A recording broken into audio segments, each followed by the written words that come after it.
நான் கிளம்புறேன், நீ வீட்டுக்கு போய் இரு. நான் போகிறேன். ஏமா நம்பிக்கை இல்லை அவங்ககிட்ட, எனக்கு என்னக்கா வேண்டி கிடக்கு?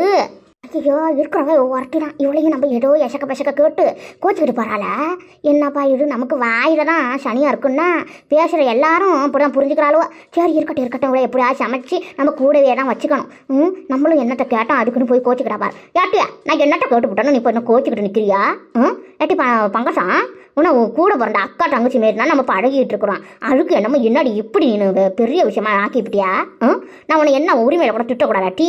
என்னடி இப்படி இருக்குங்களா? இதுவே அம்பு சட்டுக்கிட்டு நான் எப்படி இருந்தாலும் உனக்கு தெரியாது. அவளையும் நான் எப்படி உரிமையாக திட்டுவோம் கொல்லுவோம் போகணும் உனக்கு நல்லாவே தெரியும். தெரிஞ்சுக்கிட்டு கோச்சிக்கிட்டு நான் போகிறேன்றியா டீயா?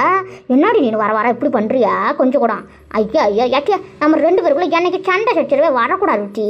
சந்தோஷமாக நீ என்ன 4 கேள்வி கேளு, நான் 4 கேள்வி கேட்குறோம். உரிமையில தான் இருந்துக்கணுமே தவிர நம்ம யாருக்கிட்டையும் பஞ்சாயத்து வழக்குன்னு போகக்கூடாது டீ. நம்ம 2 பேரும் ஒரு உசுருடி. என்னடி நீ இப்படி நினச்சிக்கிட்டு